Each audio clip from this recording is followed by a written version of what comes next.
Estamos en esa parrilla radical European Masters. Vamos a hacerlo bien, vamos a hacer con música porque vamos a explicar cómo está formada y empieza la pole. Primera de las carreras Radical European Masters. Fica Somi, la música.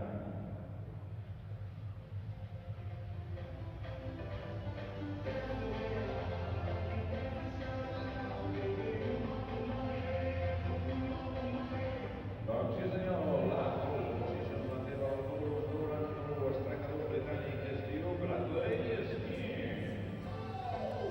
Bradley Smith, que ocupa la segona posició de la provisional d'aquest campionat perquè té 100 punts i el líder en té 113, que és Tristan Vidas. Atenció, que el líder, doncs, per tant, aquest... Well, hello everybody, and a very, very warm welcome to the Circuit de Barcelona, Catalunya, for the final meeting of the year for the Radical European Masters Championship. A quadruple header awaits us this weekend around the magnificent home of the Spanish Grand Prix. It's been the home of Spanish Grand Prix since 1991.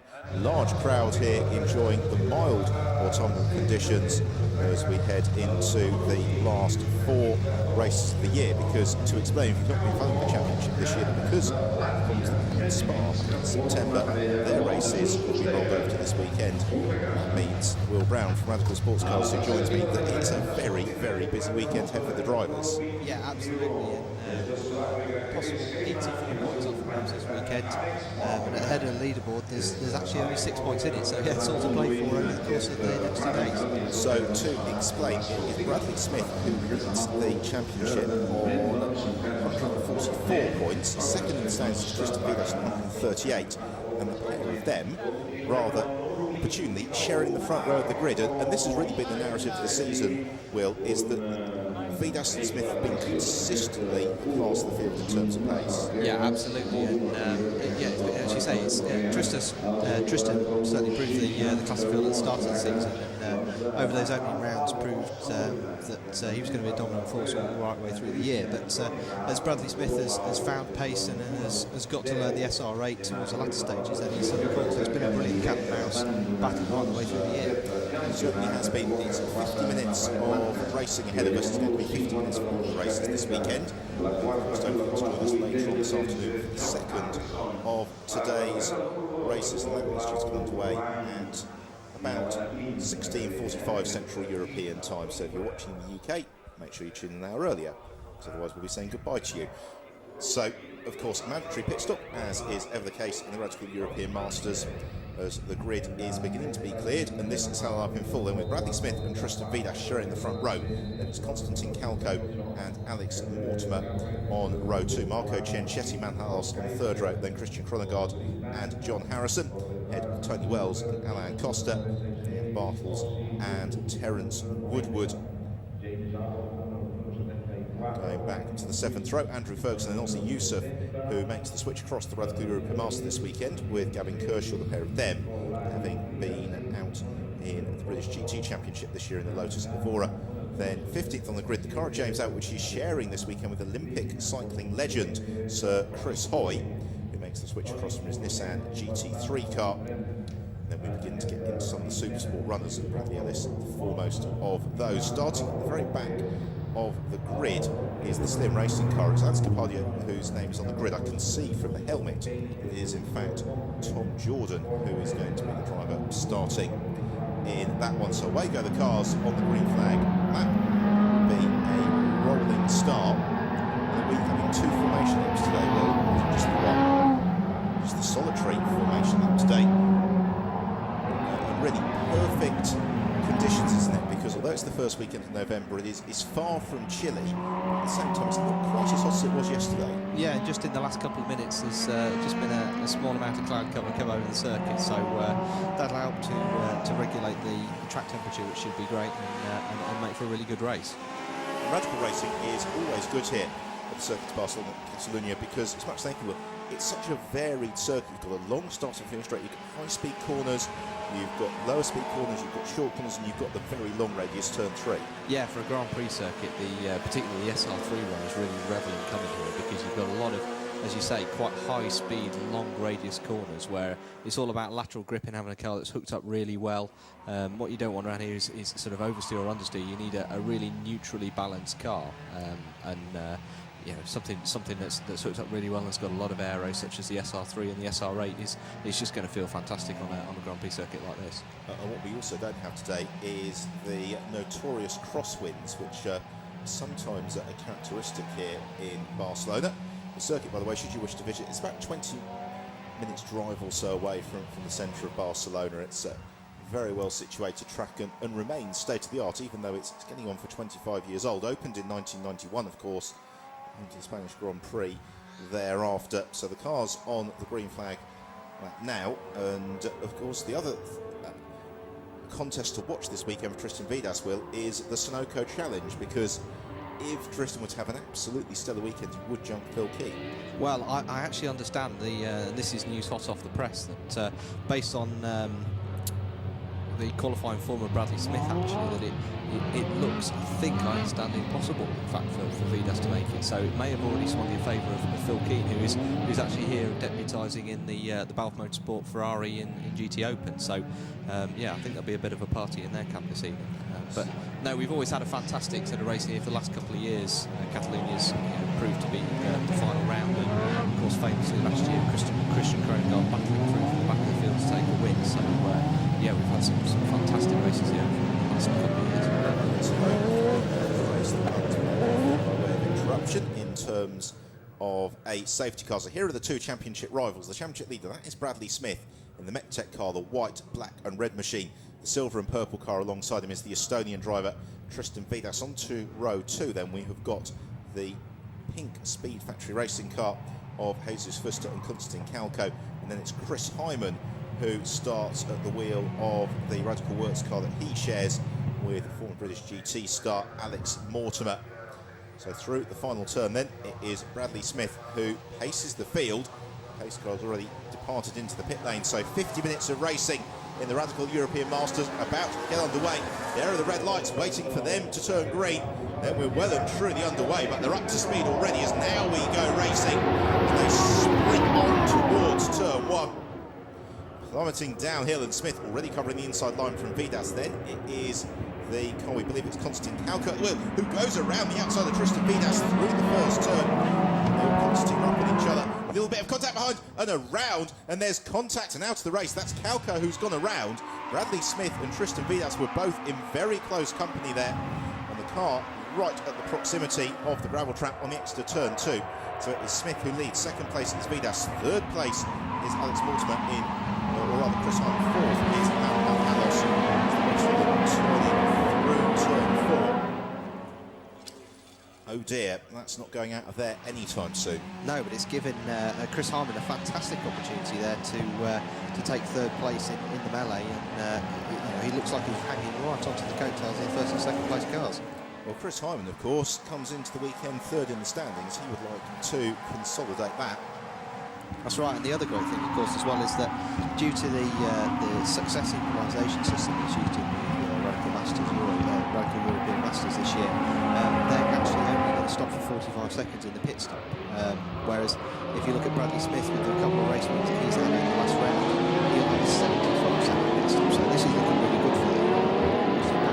About to say Bradley Smith being able to enjoy the race in the second race this afternoon, such as the success that he has had in recent races. So the cars coming towards the concluding stages of this first lap of the race.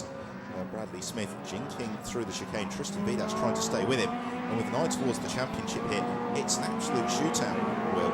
And Vidas needs to be ahead of Smith. Right, here's another look then at what happened through turn two. Kalko launching inside Bradley Smith, and Bradley can count himself incredibly fortunate to still be in the race. That's right, yes. If Kalko had just slid even maybe just a metre to the right there, then certainly the both of them would have been sat in that gravel trap. Meanwhile, a little bit of a challenge, which he has to get back out of there. That is the number 20 car, Alain Costa, because we've got waved yellow flags for the ongoing recovery. Yeah, enjoying a great fight there with Terence Woodward, and it looks like Tony Wells is coming into the fight as well. And we've got lost another car. Is that Bradley Ellis and Andy Cummings' car, the Supersport Championship leaders, who have disappeared to the exit it. It's certainly their colours. Cummings and Ellis on the exit of turn 3, and they have not come through to complete the first lap either, according to our timing screen. So that, in the Supersport Championship for the SR3s, suddenly flings the advantage back in the direction of Alvaro Fontes and Tony Fornett. Yes, yeah, there's certainly been some surprises thrown up today, aren't there?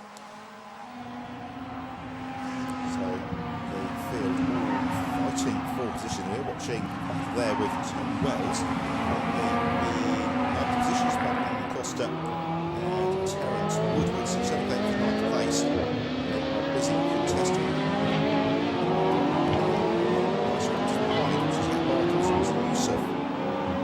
Yeah, one of the things as well, the vagaries of Catalunya, and we discussed this earlier in the year as well is that because it's got a high-speed circuit, there's a long straight, and providing your car is set up well, it's a circuit that tends to bring the professional drivers and the gentleman drivers together.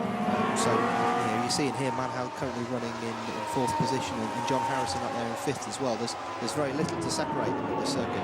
It's one of those circuits that you get the setup right, everything else just begins to flow. Well, the leading duo have broken a long way clear. Chris Hyman in 3rd place. So we've still got the Wave Yellow Flags, the recovery of Calco. Then it's Matt Hals. He's got John Harrison and Christian Kronegard just in behind him. There is Harrison in the bright orange and white car. Running a little bit offline there through turn 2. And they're going to have to be careful because we've got Wave Yellow Flags covering turns 2 and 3 at the moment. We have got marshals and recovery vehicles trackside. Sector times at this point. Fortunately, thus far, the decision has been to allow the race to continue. So we're currently watching the fight for 4th, 5th and 6th. Alos, Harrison and Kronegard. And part of the challenge here, though, Will, if you get the setup right, such as the nature of the circuit, that overtaking can be tricky. Yes, that's right, and there's precious few sort of obvious braking zones around the circuit where you'd be able to make a dive, and it's more of sort of marginal gains. And it just looks like Kronegard's carrying a little bit of damage there to his front left of his car. Perhaps a little bit of contact on that early lap. With the notification on the time screen, car number 19, Tom Jordan and his Cardia, have got to make a pit stop to change their drive within the next 3 laps. So that is Jordan and Cardia. We saw Tom Jordan starting back of the grid. I just wondered whether or not Alex Cardia was the guy as the starting qualifier. Possibly, yes. It's not a penalty we've seen before in Radical European Masters, but no, we'll keep checks on that. No, so that really is an SOS for the team manager, the former Abo driver, Slim Borgood. As we see this fantastic battle for 4th position coming around to complete another lap, and 3 drivers that are almost inseparable. Manhal Alas, of course, a long-time SR8 stalwart. It looks like John Harrison's just going to get the run down into the first corner. No, things a better bit. Waved yellows, I would presume. Yeah, that's exactly what it is. And so Harrison has to hold station behind Manhal Alos through turn 1. Of course, those of you with long memories will remember that the 1998 World Motorcycle Grand Prix Championship was more or less decided when Max Biaggi overtook, I believe it was Alex Crevilla, under Wave Yellow Flags into turn 1. So, out of turn 3, sprint, or rather turn 4, heading downhill into turn 5. Overtake there and snatch position. Now, this is quite interesting that the different dynamics of the setup, because John Harrison, it would appear, Will, has got a car which works fantastically through the faster turns. Christian Kronegard a little bit better through the lower speed stuff. Yes, that's right, and yeah, back to this incident of cat and mouse, but Kronegard just again a little bit of damage there. That corner was flapping, so that won't be helping his confidence or his visibility. And we've got still Chris Hyman in 3rd place, who is not beginning clear here either. So the 3rd to 4th just beginning to close down. So slightly the gap from Hyman to us is 3 seconds. These 2 drivers as well, all carrying exactly the same 45-second pit stop, so this is going to go all the way. The challenge has always been for Matt Harris is the consistency over the full 50-minute race duration. And again here, this circuit is one that is really exerting a physical test on the drivers. Yes, yeah, there's some really high-speed corners, and these SR8s will be approaching sort of 100 to 165 mile an hour at the end of the start-finish straight. So it's a very, very physical circuit as you haul into that first corner. Some real high G. You know, they'll be feeling it in the neck, in the back. It's it's a punishing circuit. But the weather not as hot today as it has been on previous occasions. So that's certainly less than a factor. So into the pit lane, we can see from our commentary position, by the way, which is just on the grandstand side of the circuit, came Tom Jordan on that occasion. Turned over to Alex Capadia. As out the turn, Tristan Vidas, and he is losing out to Bradley Smith. And it's exactly as you said, Will, the second half of the season, particularly Monza, it's Smith who's just been the man to beat. Yes, and Smith who's sort of really proven the Radical Racing ladder, coming up through the Radical Clubman's Cup and then subsequently the SR3 Challenge with the Radical SR3. Made the transition to the SR8 this year, and it took a couple of rounds for him to get used to the car. Obviously, there's a very different balance in the SR8 to the SR3, with its more sort of 50-50 weight distribution. But no, in the latter part of the season, he's just ramped up the speed and the pace. I know he spent a lot of time in the simulator over the summer, and he's paying dividends this weekend. Well, I've had official confirmation from Anders Hildebrand of Sunoco that, exactly as we surmised earlier, because of Bradley's qualifying pace, it means that Tristan has not won the Sunoco Challenge. That therefore means that the prize goes to SR3 Challenge racer, SR3 Challenge champion Phil Keane, who'll be racing at the Daytona 24 Hours in January. Bradley Smith, who got the opportunity last year. Yeah, that's right. So, slight ironic tale there that ultimately the person that denied Vidas the opportunity to race there is last year's champion. But no, congratulations to Phil. And obviously, he's been a long-time GT racer, races in British GT as well. I'm sure he'll do very well in the Daytona prototype. Meanwhile, John Harrison once more closing up on Manhalas into the braking zone for turn 1, where the yellow flags, I'm pleased to report, have been retracted on this occasion, so they're free to race around the full duration of the circuit. Bradley Smith has just set the fastest lap of the race. We're on at 46.960. We're on to lap 6 of this 50-minute time race. Smith's advantage is now to over 3 seconds on Tristan Vidas. But with an eye towards the pits, of course, Vidas has got 20 seconds less in the pits than Bradley Smith, so he can more than afford to let Bradley run away in these early stages. Yes, that's right, and I think Chris Hyman could be, well, the pairing of Chris Hyman and Al Mortimer could be threat here, because at the moment Chris is doing an excellent job to stay within a couple of seconds of the lap time of the leaders. Meanwhile, we are watching Nikolai Grazin gain the position. One of the Russian drivers signed for the Speed Factory Racing team this weekend.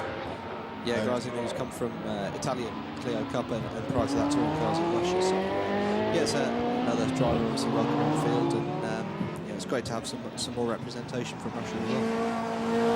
Taking place then, the Russian driver, and in the interim between the races, if you do wish to stay on YouTube, but recommend some in-car footage from the Russian Touring Car Championship. Some of those circuits best described as slightly precarious. So here is Chris Hyman, another vastly experienced GT sports car and single-seater racer, in third position. The fight for fourth rages, and Harrison just beginning to turn up the heat once more on Manhal Alos. Alos is doing what he needs to do, just sticking to the racing line. Just looking to see maybe if Harrison has got his rear wing a notch lower. I think he does compared to Alos. It's allowing him to close up, as Chronogard now really beginning to be hurt a little bit in a straight line by that flapping bodywork. The next battle is still Terence Woodward, who is clear of Alain Costa and Jack Bartels. They've then got Tony Wells and Yusuf just beginning to close up into their tail. Yeah, and there really is nothing to separate Harrison and Alos at the moment. It's a tenth in each sector. So, in fact, my mistake. It's James Abbott who's closing up onto Tony Wells, as snatching a break. That's Jean Gandar trying to regain the place he lost to Nikolai Grazin. Grazin not having any of it, and at the same time allowing Roger Bromley into the mix as well. The shine retiring. Roger Bromley, an outright race winner, of course, earlier this year in the SR3 only race that we had at Spa. Very, very competitive driver, as Tony Wells coming under all sorts of pressure from James Abbott. James, a very special co-driver this weekend. Yes, yeah, James is sharing with 6-time Olympic gold medalist, Britain's most successful Olympian, Chris Hall, who of course is now retired from international competitive cycling, but is now forging a new career as a motor racer. So he's been racing in the Nismo GT Radical SR World Cup last year. He started his racing career. He's out in the SR8 this weekend and getting more experience around this fantastic circuit. Well, as we have a look at Jaap Bartels to the inside of Alain Costa, gaining the position, that's 8th place then for Jaap Bartels. I was about to say with Chris Hoy, there is a rich tradition of Olympic athletes going into sports car racing. Luke Alfort would spring to mind with the great success that he has had in Le Mans and the European Le Mans Series. And I think what's so impressive with Chris Hoy is that not only does he apply the same discipline to the way he goes racing, but it's also, he's just got the natural talent, and that's immediately apparent whenever you see him behind the wheel. There's more jinking and jostling for places a little bit lower down the order. Yeah, this is 3 SR3s just lined up behind Gabriel Rosa here. Simon Halton, who is in the white and blue car, trying to make progress. Roger Bromley. Yeah, there's a slide there from Brian Caldwell as well, who of course is making his European Masters debut this weekend after most of the season in the Clubman's Cup. And he's come into a nice relaxing race there, hasn't he? 5-way scrap. As Jaap Bartels already on to terms with Terence Woodman. Alain Costa has been dropped back and is about to be caught here by Tony Wells and James Abbott. Abbott, the black and orange car. Wells, the white and blue machine. Ooh, and that's... Oh, dear me. Contact and around we go. So it's Rosa who was tipped into the spin. It's Brian Caldwell who was the driver who launched the inside that. And then Simon Halton there spinning in sympathy at the end as well, I think.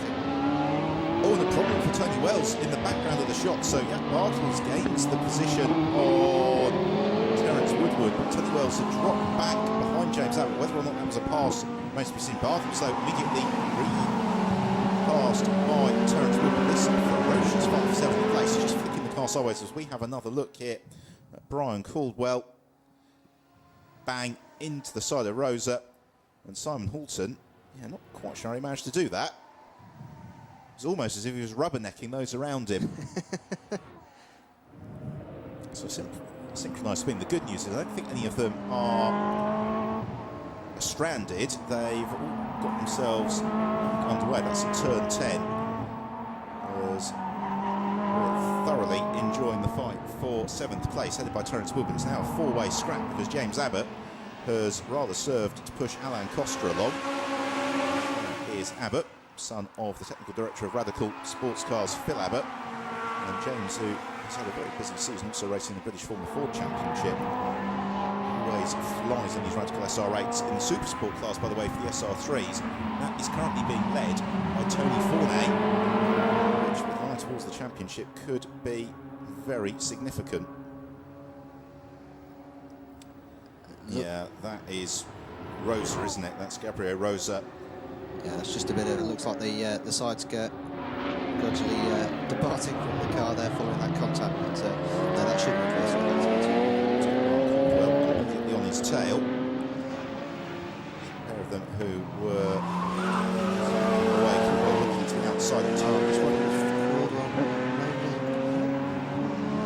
Rosa, I was about to say, was about to let Caldwell through. He didn't. He chopped across. There's the damage to the side trim and the splitter. It's not going to make for the smoothest of rides the remaining 33 minutes there for Gabriel Rosa, but I don't think there's a reason it's going to lead to retirement either. No, that's right. It's like they're both continuing, at pretty much race pace. We've got one car that is stuck over at turn 10, according to our timing screen, and this might give us an answer as to whom it is. Alain Costa defending from James Abbott. Costa tipped into a spin. Terence Woodward takes evasive action, and then he tags James Abbott and removes Abbott's rear wing. So James Abbott, we can see from our commentary position, comes into the pits. He's going to be in need of a whole new set of rear bodywork. So the order for you is Bradley Smith, who leads the way. He's now 5 seconds clear of Tristan Vidas. In 3rd place it is Chris Hyman. There is the work ongoing on Abbott's car. Radical Works marshals, a well-trained lot. Comes the new set of rear bodywork.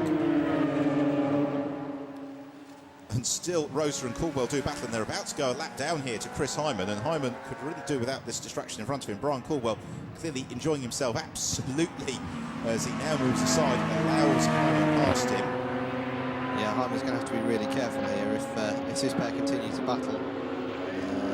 Hopefully Gabrio's realising he's got a lap down on him and lets him pass. Yes, he does. Allows him through into turn 10. Here is our race leader, Bradley Smith, coming through the final corner on the end of his 10th lap of the race. So across the line flies Bradley. Tristan Vidas in pursuit. 5 seconds back, but don't forget Vidas has got the 20 seconds less in the pits because of the performance equalisation to look forward to. But with an eye towards the championship, Will, they've both got to play the long game this weekend. And actually, for Bradley Smith, finishing second, shedding some pit handicap time might not be such a bad way to start the weekend. No, not at all. If you can sort of consistently stay second or third, now obviously it's if we have a situation where there's a very, very close race later in the weekend, there's only a few seconds covering the podium, then a 15 or a 20-second pit penalty could make all the difference. So no, he needs to, as you say, play the long game and think about championship points rather than outright wins. Tristan Vidas gets a power down. It's been a fantastic season so far for Vidas, a former French Formula 4 champion. Himself a series which is providing remarkably high strike rate to drivers who are graduating and going on to success in things like the Euro Formula Open series, to racing as well. Let's make them switch across to sports cars. With the openings into the pit lane. Again, Frank Contribus, we can see Terence Woodward. Now that is an untimed pit stop. Yeah, I'm just looking to the. It looks like there's been a change of position at the head of the Supersport class battle there. Shahin Nouri's made his way past turn 4 now. So Shahin, again, another newcomer to Radical Racing this year. Raced with some success in the Porsche Swiss Cup, and has taken a couple of wins already in this inaugural season. And it looks like he's on course to do the same again this weekend. So it is going to be another new rear bodywork panel for Terence Woodward. I just wonder if that is maybe not, maybe it's something in the internals. I was about to speculate it was a legacy possibly of that sort out ahead of turn 10. So here is Chris Hyman, who is increasingly looking like the patriarch of the Hyman family racing dynasty, because his nephew Raoul Hyman has been immensely successful in the BRDC Formula 4 series this season. And I understand that Chris's son is a pretty nifty karter himself. Yeah, Chris leading by example, of course, a former Formula Palmer Audi racer with some success, and yeah, he's been involved with Radicals for a long time, and also enjoys long distance racing in Ferraris and other GT disciplines. So a wealth of experience, and he's a very he's a very disciplined racer, and he's very good at maintaining his pace and dictating the pace throughout the course of the race. So he's one of the best drivers. He just needs to watch out as he passes through, has to overtake and lap James Abbott there. But he's very good at adjusting his pace to the needs of the race. So when he needs to push hard, he can do so, and when he needs to back off and conserve his tyres, he's also very good at that. And alongside Alex Mortimer, who will be taking over for him in the second half of the race, they're two supremely intelligent racing drivers. They both had a great deal of success behind the wheel. They've also had a great deal of success away from the sphere of motorsport, and they really bring that discipline into their racing as the pit window is open. So they will be liberty to make their driver change whenever they wish to over the next few laps. Not seeing the driver change board being displayed yet. The gantry. So flashing through is Smith. Ah, yes, there it is. Now that is just iconic work from the marshals, because they've just propped up in their pit box, not waving to drivers, because the reason we're making a big deal of it is that, unlike other series in the Radical European Masters, you must go past the board that says the driver change has opened before you can actually come in and make your driver change. And that's also why when the window closes, you've got to go past that again. As into the pit lane comes Chris Hyman for his scheduled stop. Yeah, that's right. So the reason for that is that it levels basically essentially equalises the teams that have pit radios and those that don't. So there's no requirement for you to have a pit radio. Everybody has to see the board, therefore you know that the pit window is open, rather than the team radioing and you possibly getting an advantage that way. So yeah, it's just a levelling up. It obviously reduces the mandatory equipment needed to race in Radical European Masters. We're watching Bradley Smith. In the meantime, we've had into the pits drivers you probably expect. So Chris Hyman has come in, Tony Wells has come in. Looks like Tony Wells has just overshot his box there slightly, so James Littlejohn's had to play catch up to run to the curtain. Bradley Smith, I suspect, will stand towards the latter end of the pit window. There's no urgency for his come in at the moment. He has got more or less reasonably clear air around him. Meanwhile, our Super Sport class leader, Shahin Nouri, comes in to take his pit stop as well. And just to prove how much or otherwise I know about motor racing, in comes Bradley Smith now right at the start of the pit window, gets the car down to the 60 km/h pit speed limit, and Tristan Vidas follows him into the pits as well. So the two runner race leaders come in now. Just to remind you, Bradley Smith has got to have a 95-second pit stop. In the case of Tristan Vidas, it's a 75-second pit stop. In the case of Alex Mortimer and Chris Hyman, it's a 65-second pit stop. What price, Alex Mortimer, for the race win here? Yeah, that's right, exactly. This is going to be a fascinating example of the success second system at work. And here is Alex Mortimer then. So he is essentially racing cars that are currently static in the pit lane. As he hurtles around, I think he's just coming in to the braking zone for turn 5 now, so he's got about 2/3 of the lap to go here. And he's got good clear air in front of him. Obviously the tyres will be hot from Chris's stint. He's in a perfect position to push on here and get some really quick laps in during the pit stops. And just talking with Phil Abbott and Chris Hoy last night, and they were saying that coming into the Radical European Masters and the long Radical races, what you really learn is just coming out of the pits and being on it and having to be on it from the second you get underway. Yeah, that's right. There's no time to acclimatise. The car's in peak condition, everything's hot, the brakes are up to temperature, the tyres are up to temperature. This is when you need to attack, and he will be doing that. So here comes Tristan Vidas, which would suggest it wasn't a brilliant pit stop for Hyman and Mortimer, because Vidas is going to come out a long, long way clear of Alex Mortimer. Mortimer, for reference, is just turning into turn 12 at the moment, as Vidas vacates the pit. So Vidas is going to have more or less the entire length of the start and finish straight over Alex Mortimer. Yeah, just looking to see as Smith also just leaving the pit lane now. So Mortimer flashes past us. Meanwhile, Tom Jordan gets back in the Slim Racing car after Alex Capaldi's somewhat curtailed. It's not been one of their races, has it? He's had a busy afternoon, but not necessarily for the right reasons. So I just like the Slim Racing team, because it's very hard to think of racing cars that are prepped by ex-F1 drivers, and that's one of them. And former ABBA drummers, of course, as well. Yeah, and Capaldi and Jordan have taken a chance on him this year. At the moment, it's working out well for them. They had a fantastic second place in the final race of the weekend at Monza. As here is Tristan Vidas, who at the end of this lap is not going to be confirmed as a race leader. He is going to be, I'm sure, to the fore of the queue of those that have made their mandatory pit stop. And more importantly, it's going to be a case of understanding just how far clear he is going to be of both Alex Mortimer and Bradley Smith. Yeah, so at the moment on the road, it's actually John Harrison, solo workstream driver, who's currently leaving. He's having a fantastic weekend. Normally shares the car with another gentleman driver, Richard True, but driving solo this weekend. And no, he's done exceptionally well to qualify the car in 8th position this morning. And hopefully he can continue this weekend and stay more or less on the same pace. So the order is essentially unchanged. It's Vidas from Smith, and then it's Alex Mortimer. So they've not shuffled through the pit stops at all. There's a big gap. There is Alex Mortimer. So he is... Oh, and a big slide there just before the entry for the Speed Factory Racing SE3.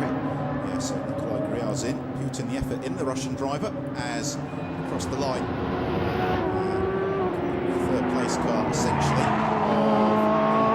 In fact, I think just going to merge ahead of Williams here. So I just wonder what the second one in that pit stop will, because Alex and Chris had no problems on track, but they seem to have lost quite a chunk of time. No, he certainly hasn't had any problems since. So yeah, something's gone wrong there for the pairing to be closed up quite so much. And just looking down at Mortimer's lap times now, he's pretty much on the same level. In fact, he is currently in fact he's placed on the circle.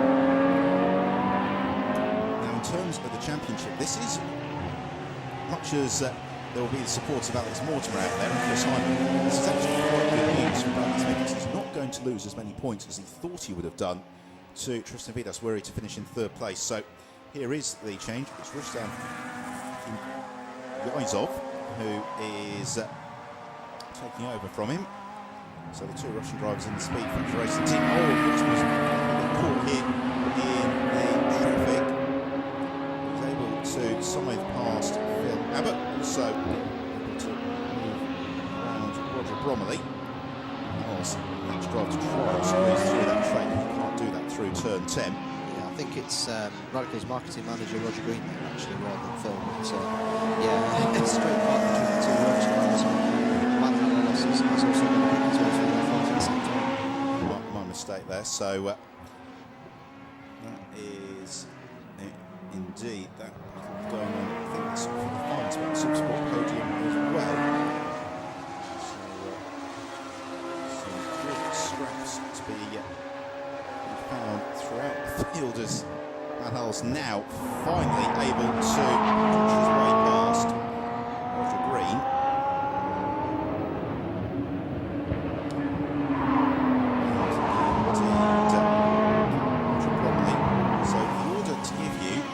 Still got John Harrison who leads the way. He's the only driver who's not pitted in. Then it's Tristan Vidas in second place. Third is Bradley Smith. Fourth is Alex Mortimer. Fifth is Harris. Sixth Christian Conrad. Seventh Nick Bartels. Eighth is James Littlejohn. Ninth Hank Toyce. In 10th place is Andrew Ferguson and Shahi Nuri, who continues to lead in the Supersport class. Just over 20 minutes remaining in the race.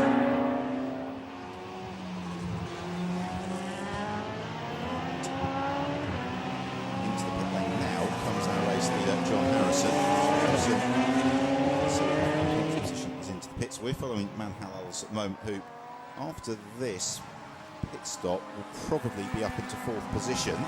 It's going to be a fairly closely run thing, in fact. And this is a nice performance thus far from Manhalos. He's had maybe more than his fair share of rotational moments during his Radical career, but this a really nice and smooth drive. Yeah, actually this year he's been a super good driver. He's been on the verge of a couple of podiums this year, and yeah, just been a little bit unlucky this season, but no, as you say, absolutely one of the most experienced Radical, certainly SRA races in the field. Yeah, fine drive here is Alex Mortimer. Uncharacteristic spin there from Alex Mortimer. That is very, very unusual. Hopefully we'll get the replay. He's looking to try and get the car into gear or fire it up. I just wonder if that was in... Maybe that was a very, very unusual place for him to have spun as well. It's just heading into the braking zone for turn 12. Here we see it. It was just pushing very, very hard. The rear traction braking away. Yeah, and that corner a little bit off camber as well. It sort of drops away from you as you come around and into the final chicane. So, yeah, caught him out there. So that is going to promote maybe Manhalos into third place. In fact, I think it should. It's Christian Kronegard, though, who is chasing Alos down. Kronegard's got plenty of opportunity here to overhaul Alos between now and the checker flag. In terms of the championship for Chris Hyman, well, it's no particular concern for Chris because Tom Jordan and Alex Capadia aren't having a particularly brilliant day, and Marco Cenchesi unlikely to add to his tally either. So it is who is our race leader. 15.4 seconds for Bradley Smith. And it's Alos in third place. He's got Kronegard behind him. Then it's Jack Bartels in fifth. John Harrison has emerged into sixth place. Alex Mortimer's recovered up into seventh. How much progress can it make? If he can gain 15 seconds, third place is on the table. Yeah, the other car to watch here that's going to be fighting back to will be James Littlejohn as well, who's just set a blistering pace of 148.7 lap on that last lap. So I would think if he can hang on to the coattails balance, which he will be, that there's going to be a fight between the pair of them all the way to the flag. So some interesting battles to unfold over the second half of this race. and this is what we really love about the European Masters, is you get the way the race unfolds in the early stages, and then you get these chasing down against later on. Now, what's going to help both Little John and Mortimer here is I suspect it's not too long before Alos and Chronogard start engaging the battle, and what that will mean is they'll begin to slow each other down as Manhalos maybe has to take a slightly more defensive line through some of the corners and just sacrifices a tenth or two here and there. Yes, well, with the slight regulation change for 2014 this year that allows the pro-am pairings effectively to start in any order. So, whereas in the past we would have always had the gentleman driver start one race and the professional driver start in the other, this year it really is a free-for-all. You can pick and choose how you want. And what we've seen right the way through the season is drivers out of position further down the order than they would possibly normally be if they were driving solo. And it's really creating a fascinating dynamic, particularly, as you say, in the second half of the race. I think what it also gives us is a lot more overtaking. It gives us plenty of drama watching from the grandstands in the commentary box. So this is the fight for third place. Tristan Vidas is romping clear of Bradley Smith. Bradley, I think, would appear to have settled for second. He's giving away a second a lap at the moment to Tristan Vidas, the leading duo. This then is the fight for third and fourth, Alison Chronogard. And then they've got Jack Bartels, John Harrison, Alex Mortimer, all within about 10 seconds of them. And then James Littlejohn is a further 6 seconds back. But at the moment, Alos is doing everything right. He's not driving with his mirrors, he's just sticking to the racing line. And Christian Chronogard try and do all the hard work. Yes, yeah, you see, that last split, there's no real difference in the pair of cars in the last sector. So, it's all about steering, particularly the SR8 again. There's no need to hustle the car. If you look towards the apex, it'll go there, and he's doing exactly that. Minimal steering input, conserving tyres, conserving brakes. 50 minutes is a long time in the car, and it's quite punishing, physically and on the car as well. So it's a lovely camera shot there, which I think really showed the discipline of running in front of this field. Is that Manhalis' eyes and helmet were focused on the final turn, while his arms were busy correcting a slight slide through the chicane. Yeah, just looking in the background there, Alex Mortimer, who's a recovery driver, is now within shouting distance of John Harrison. That's Mortimer's last lap for you. It was a 1 minute 49.8, and that plays a 1 minute 50.7 from Manhalis. So Mortimer is a second lap quicker, but he's not got time for 10 more laps. So Alos, particularly if Mortimer gets held up here passing John Harrison, I think it's going to be between Alos and Chronogard for actually deciding who's going to get the final spot on the rostrum, unless of course they start to slow each other down in the battle. Yes, that's right, and that's without counting through then any other SR3s or background traffic that they have to clear. So Shahin Nuri, who continues to lead in the Supersport class from the Russian pairing. Zayov currently wheel, car number 8, and then third in the Supersport class is Roger Bromley, who has found a way past Roger Green and then driven about 10 seconds or so away from him. So he's opening out. There is Alex Mortimer really trying, and he has closed in a lot of time on John Harrison so far on this lap, 0.6 of a second from Mortimer. So he is bringing that gap back down. Harrison to withstand the challenge we've got. So cars 5, that's Hayes Fuster, car 91, Smith, car 29, that's Gabriel Rosa, Marco Ciancetti, car 66, Brian Caldwell, car 74, that's James Abbott and Chris Hoy, car number 20, Alan Costa. I think that's one of those incidents that we had firstly through the first corner and then the ones over at turn 10, as Alos has now really got Christian Chronogard to contend with on his tail in the fight for third place. Oh, yes, and the net result of all of that is that was a significantly slower lap from Manhalos, so 1 minute 52.7 from Alos, and that plays against a 1 minute 48.9 from Alex Mortimer, and suddenly we've now got this 5-car battle for third place. They're only covered by 8 seconds, we've got 13 minutes to go. This could become very, very tight as we move into the last 20% or so of the race.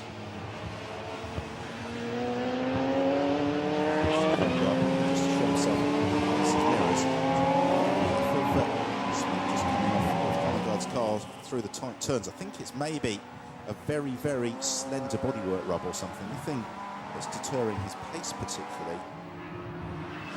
Guard. To come comes to there's Jack Bartels, and then John Harrison. That's what we can see those 5 cars. Almost every camera shot where they're closer together. Yes, that's right.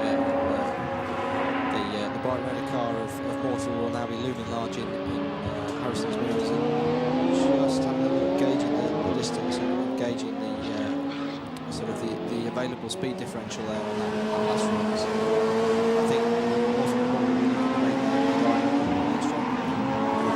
Penalty for number 29 car now in the hands of Marco Cencetti for overtaking under a yellow flag. It's not really going to over the effect things. They're down in 16th place anyway. Oh, no, there was a mistake in the back of the shot then from Jack Bartels, who went out all over the curbs. Bartels has gathered up as they head past the second place Supersport car. Now is this going to be the lap with which Alex Mortimer is able to demote John Harrison? He's right in the wheel conspiracy as they sprint along the start and finish straight. Is he going to be close enough to challenge? Mortimer would certainly like to have a go, but he's 2 or 3 car lengths too far back, so he can't find a way past. He's managed to close up on the braking in the second part of the initial left-right there, and yeah, again another look on turn 3. He thinks better of it. Well, Harrison though slithers out a little bit off the apex. Mortimer that last time round, now he's up behind John Harrison. He was a second slower than he was on the previous occasion. He needs to make this pass quickly. Do it through turn 4, however. I've seen people squeezing through at turn 5. They've also got the Supersport car, which is pressing on towards a rostering position.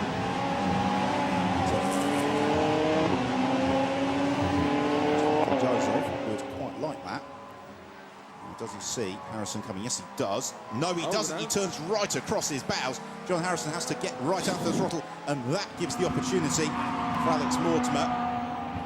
And I think he was a scare there. He's still got John Harrison behind him, who is only now able to power past. And look, that has brought James Littlejohn to that scrap as well. John will be wary, but he slides through.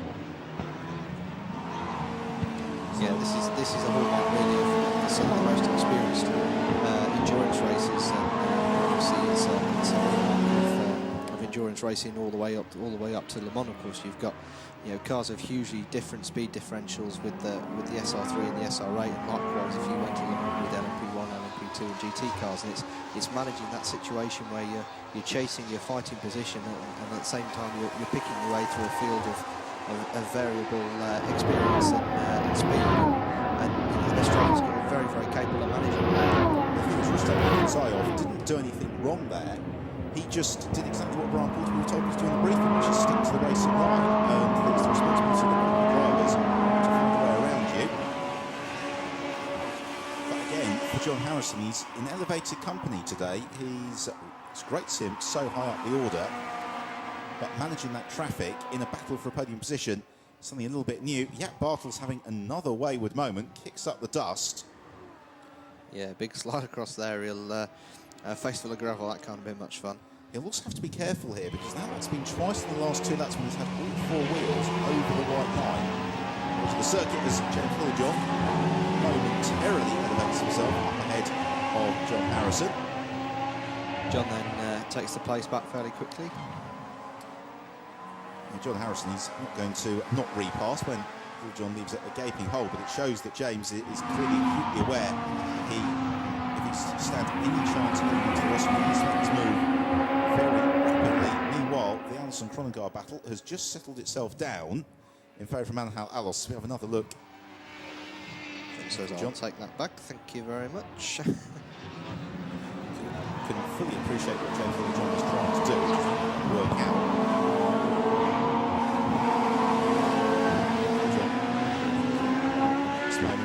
Manoeuvre. Harrison's struggling maybe to make some apexes. Littlejohn has a somewhat speculative look to the inside at turn 12. Then they've got the chicane, and Littlejohn trying to force the issue again. That's some fantastic driving actually there by Harrison to just go in quite deep, and then he realised he got the exit apex. That was quite smart. James Littlejohn, he can't be overly impetuous here. Meanwhile, we're about to see the change as Alex Mortimer to the inside of Jack Bartels. This is for 5th position. Mortimer get the car stopped in time. No, he can't, in fact. Very late on the brakes there from Alex Mortimer. And Jack Bartels repasses, and you get a really keen indication here, Will, of even in these immensely powerful SR8s, just how short the braking distances are. Yeah, absolutely. And Catalunya actually is a circuit that can get quite slippery when the track temperature starts to warm up. It's something that quite a few of the drivers have commented over this weekend is just how slippery the circuit is, unusually so for a Grand Prix circuit. So obviously Alex is just finding that towards the end of this race that it's getting a little bit tricky out there. I guess part of that is that someone unusually, that the Catalunya circuit does most of its business in terms of running actually from now until next April, which is when we have all the winter testing here. And with so many championships now limited with their in-season testing, if you go back a decade or so ago, we've had Formula 1 cars pounding around here 2 days a week, every week of the year. And the same with MotoGP bikes, and that's just not the case anymore.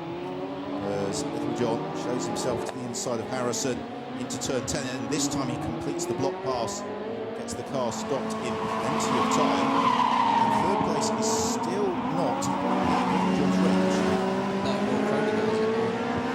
Christian Kronengaard all over the tail of Alhalos, as now Alex Mortimer finds a way past Jack Bartels. Bartels has no option but to follow him through the chicane. Alhalos has just shaken off. We saw that shot then. Alhalos had just begun to break clear of Kronengaard, as here is another look at the Little John manoeuvre. To the inside he went. And Alex Mortimer sideways from Bartels. Alex not to be deterred second time around. So we've got in first place Tristan Vidas. He leads by 16 seconds for Bradley Smith. Second place Manhal Alhalos, who is now just 1.1 seconds ahead of Christian Kronengaard. Then we've got Alex Mortimer, who is only 2.3 seconds adrift of Alhalos. So this has still got everything to race for, as we have got just 5.5 minutes left on the clock. Still got, oh dear me, and Chris Hoy's had a moment, and somebody else also in trouble. Now that is Christian Kronengaard, is it? I think it is, who he just jumped in the anchors. It is. Christian Kronengaard spins out of fourth place.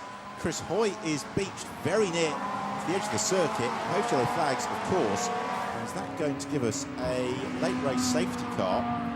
Possibly even a premature halt, because it's going to be a brave extraction job for the marshals. For Alex Mortimer, though, this makes his life much easier, because he's now got 5 minutes in which to chase down and pass Manhal Alhalos. Yeah, absolutely. It's quite an exposed position for as we just seen a replay there. Well, there is the spin from Hoy. A solo spin, actually. And Christian Kronengaard. Just wondering if there's a little bit of fluid maybe down at that part of the circuit, seeing as they seem to have spun in exactly the same place. The only other reason for Kronengaard is he saw Hoy's car, he saw the wave flags, and just jumped on the brakes too sharply. Yeah, quite possibly. And the car snapped away from him.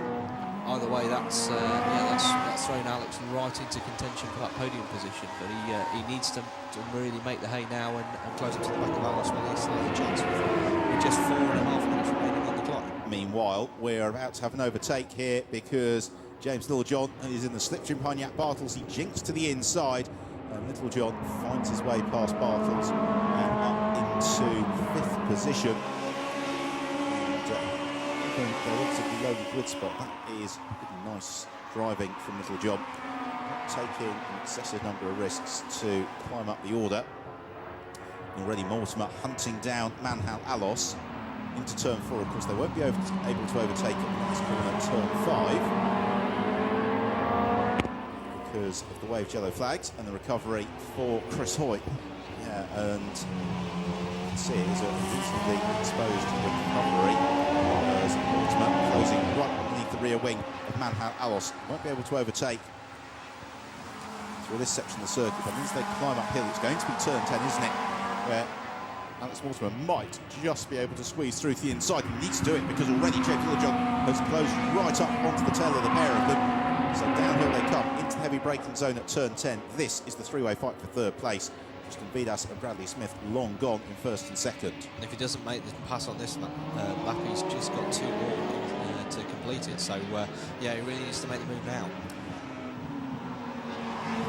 On one hand,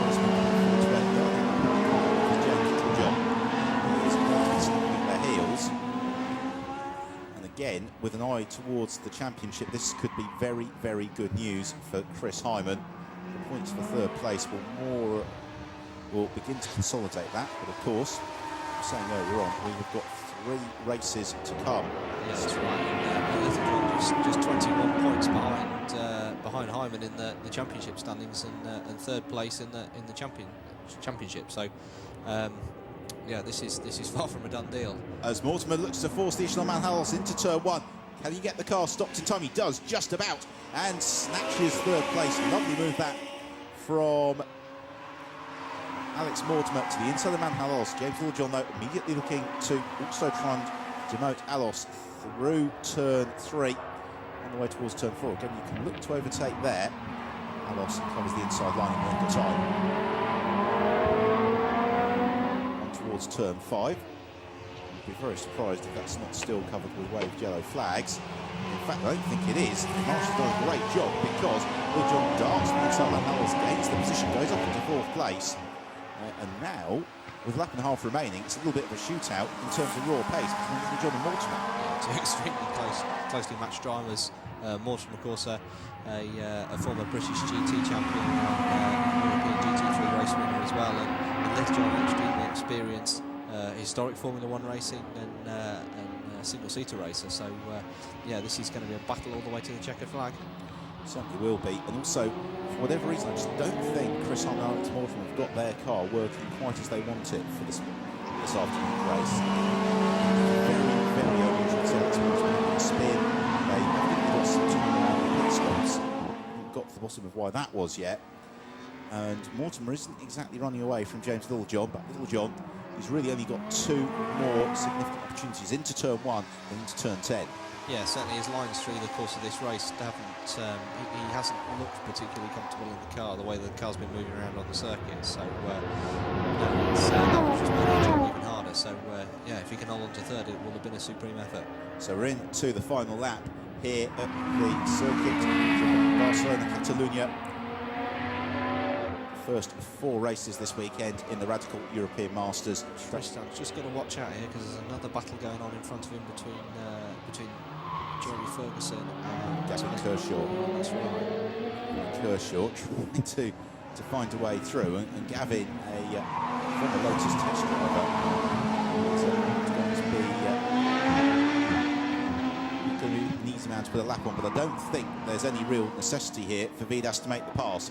No, I think he's realised that, hasn't he? He's got enough time in hand to just stay sensible and cruise around and take the flag. So Tristan Vidas heads through the final turn and is first blood to Vidas in this season-closing weekend in the Radical European Masters. He wins the first of 4 races. Second place going the way of Principal Championship rival Bradley Smith. So Smith takes second place. This is Roger Green, who is going to come across the line for 5th place in the Supersport class. So we then have a wait for the fight for 3rd place, which is currently heading out of turn 10 on towards turn 11. So that's Woodward and Ross Kaiser, frustrated spectators. So just about to arrive into the final chicane then, the fight for 3rd place. Here it is. There's no change in the order. Littlejohn applying the pressure to Alex Mortimer, but he's not been able to find a way through. So as they accelerate out of the final turn, 3rd place is going to go the way of Alex Mortimer and Chris Hyman. 4th to James Littlejohn and Tony Wells. And then 5th for Manuel Wells, 6th to Jack Bartels, an excellent 7th place to John Harrison. The orange and white car of Harrison. Well, don't forget to join us on Radical TV later on today for the 2nd race of the day. It gets underway on the green flag lap at 16:45 local time here in Barcelona, so 3:45 if you're joining us from the UK.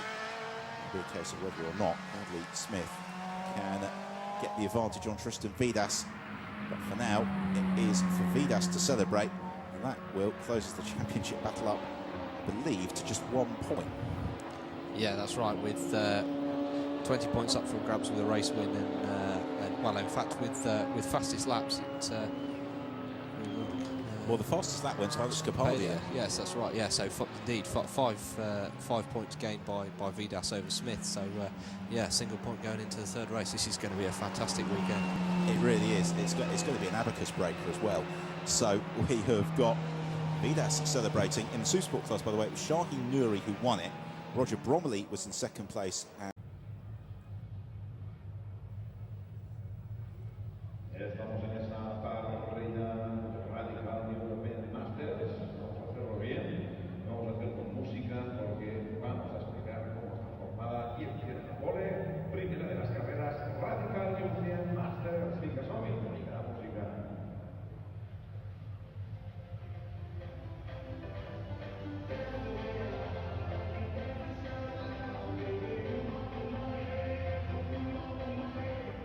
Sí, señor.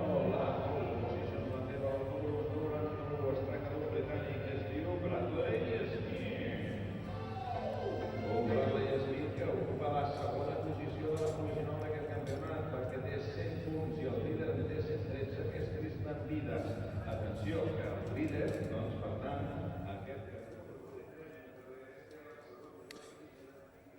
Well, hello everybody, and a very, very warm welcome to the Circuit de Barcelona, Catalunya, for the final meeting of the year for the Radical European Masters Championship. A quadruple header awaits us this weekend around the magnificent home of the Spanish Grand Prix. It's been the home of Spanish Grand Prix since 1991. Large crowd here enjoying the mild autumnal conditions as we head into the last 4 races of the year. Because, to explain, if you've not been following the championship this year, because of Spa in September, their races will be rolled over to this weekend. That means Will Brown from Radical Sports Cars, who joins me, that it's a very, very busy weekend ahead for the drivers. Yeah, absolutely. Possible 84 points off perhaps this weekend, and ahead of the leaderboard there's actually only 6 points in it, so yeah, it's all to play for over the course of the next 2 days. So to explain, it is Bradley Smith who leads the championship on 144 points. Second in the standings is Tristan Vidas on 138, and the pair of them rather opportunely sharing the front row of the grid, and this has really been the narrative of the season, Will, is that Vidas and Smith have been consistently across the field in terms of pace. Yeah, absolutely, and yeah, as you say, it's Tristan certainly proved the classic field at the start of the season, and over those opening rounds proved that he was going to be a dominant force all the right way through the year. But as Bradley Smith has found pace and has got to learn the SR8 towards the latter stages, then he's been a brilliant cat and mouse battle right the way through the year. It certainly has been. It's 50 minutes of racing ahead of us. It's going to be 50 minutes for all the races this weekend. Don't forget to join us later on this afternoon for the second of today's races, and that is just come underway at about 16:45 Central European time. So if you're watching in the UK, make sure you tune in an hour earlier, because otherwise we'll be saying goodbye to you. So, of course, mandatory pit stop, as is ever the case, but he was very lucky to survive out to turn 2. Austin Calco made a bid for the lead of the race, pushed a little bit too hard, made contact with Smith. It was Calco who rotated into retirement. So Smith, who made the early running from Vidas in second position, is finally retreated to some super battles. Giorgio Rosa, Gabriel Rosa in the thick of the action. He, though, was spun around by wayward Brian Caldwell, also being caught up in that instant. And had a super scrap between Terence Woodward, Jack Bartels, and Alain Costa. It's James Abbott. Costa ran round, looked away Abbott's rear wing. After the pit stops, James Lordron was flying up through the order, had a good scrap with John Harrison. It was Alex Mortimer who emerged in third place, characteristically spun away his position, then had to work very hard to regain the ground.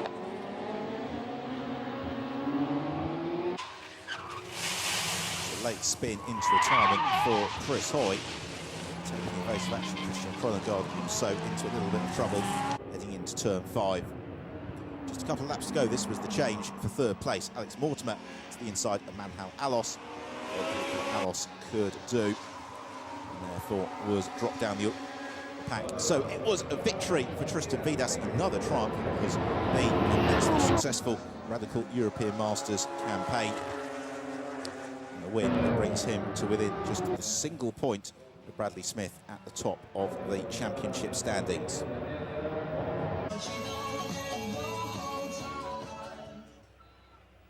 So handshake between Smith and Vidas. They both know that they have got an awful lot of racing to come over the remainder of the weekend here in Barcelona.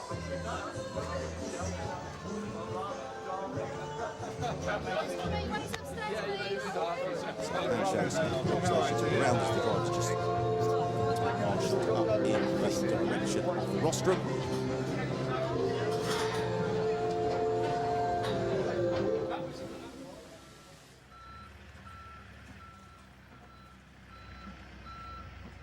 Should be having the top 3 drivers in the race overall out onto the rostrum first, although sometimes we do have the Super Sport cars announced initially. So the crowd here thoroughly entertained through the first race of the weekend. A packed day of racing here at the Circuit de Catalunya, and do make sure that you tune into SEAT TV and then GT Open TV for the SEAT Leon Euro Cup races, the Euro Formula Open races and the International GT Open races, before we come back onto Radical TV at the end of the day to have the second of the races from the Radical European Masters.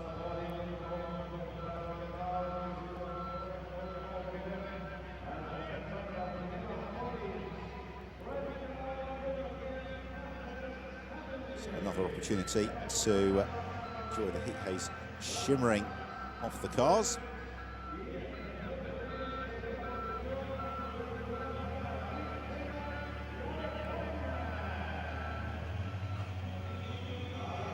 Spectators looking for the best vantage points. First of all, up onto the rostrum in third place for Chris Hyman and Alex Mortimer. Runner-up Bradley Smith. And then race winner Tristan Vidas. Another dominant performance from Vidas. It means that the championship battle remains extremely close.